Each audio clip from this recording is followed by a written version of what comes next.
Welcome back to The Explainer.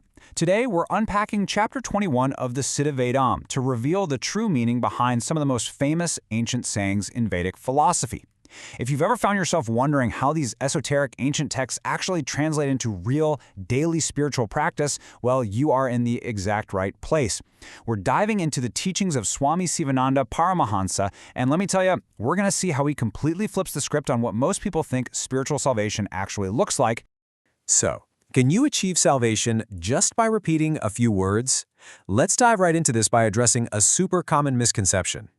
This is set up in a really fascinating Socratic dialogue between a teacher and a disciple.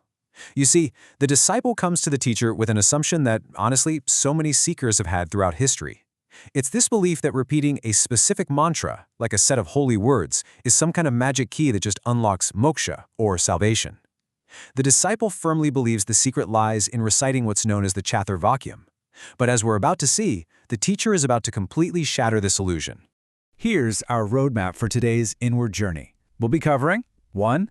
The 4 grade sentences, 2. The sugar analogy, 3. Decoding the Mahavakyams, 4. The eternal light, and finally, number 5, stop wasting your energy. All right, section 1. The 4 great sentences and the disciple's misunderstanding.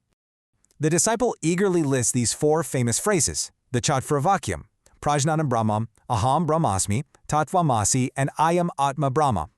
He tells the teacher, hey, I understand their literal translations. For instance, he thinks Aham Brahmasmi literally just means I become Brahman, and that Tattvamasi simply means that becomes you. The disciple's core argument here is that merely reciting these words and, intellectually contemplating their dictionary definitions is going to lead a person straight to enlightenment.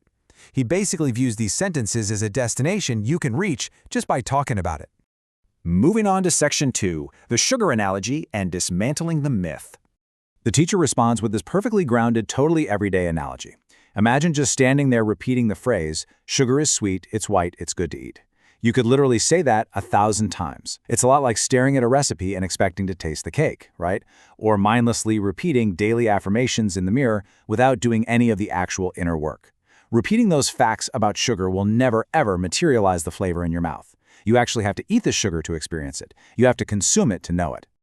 So the absolute crucial point is captured right here in this quote from Swami Sivananda ParamaHamsa.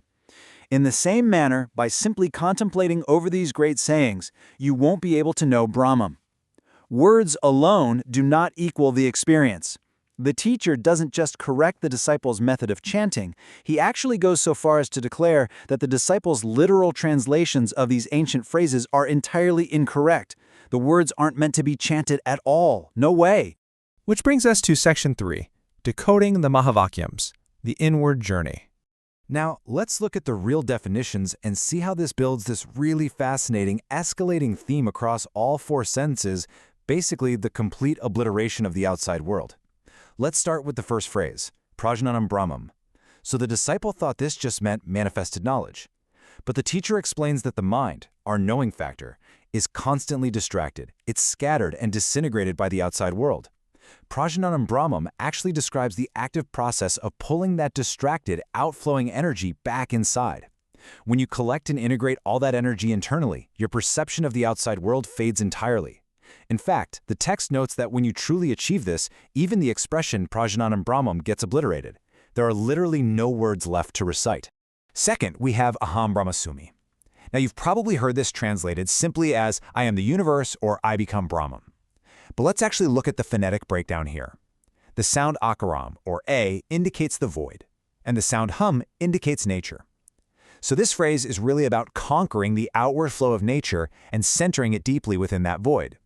Once again, it's this state of total internal centralization. It leaves absolutely nothing on the outside for you to repeat or even contemplate. Third up is Tattvamasi. The teacher breaks this one down too. Tat represents the truth, or Brahman. Tvam represents the energy that comes out of it as you. So this isn't some passive statement. It actively indicates a state where your outward energy, your kind of you-ness, is forcefully merged back into its source, the Brahman. And just like those previous states, the end result is zero perception of the outside world. Finally, we look at Ayam Atma Brahman. This is the merging of the energy that typically flows outward with the inner Atman, so as to become entirely one with it. So the overwhelming consensus across all four of these concepts is this. These ancient expressions are not mantras. They are not magic words you chant to get moksha. Actually, they're purely descriptive.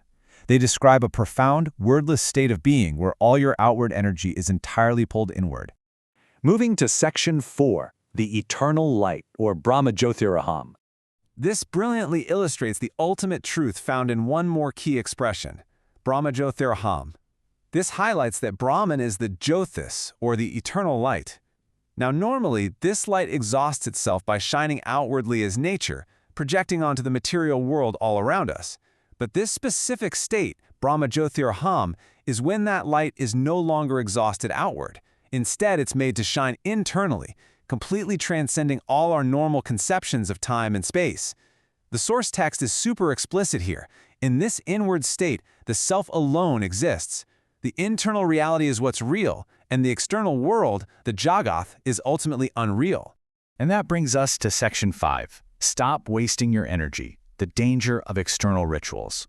Because the ultimate goal here is total internal concentration, the teacher delivers a pretty severe critique of external religious practices. Basically, any external action is seen as a massive waste of life force. The text lists things like observing fasts, ruining one's health with penances, worshiping multiple gods, sacrificing animals, and taking these arduous trips to places like Benares or Rameswara just to dip in dirty pilgrimage waters. The text argues that doing all this stuff only forces your jiva, your life force, to go down, not up. It literally drains the exact energy you're supposed to be diligently saving for your inward journey. So how do we fix this? Well, the Siddha Vedam offers this precise four-step sequence to truly elevate your life force. First, you must control your energy. Second, you actively prevent its waste on external distractions and rituals.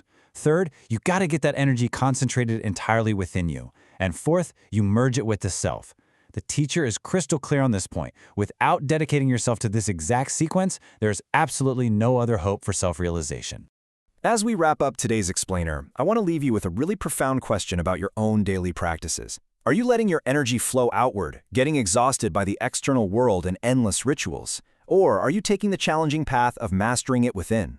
You know, the ancient texts aren't asking you to just parrot their words back to them. They're challenging you to actually eat the sugar and experience the truth for yourself.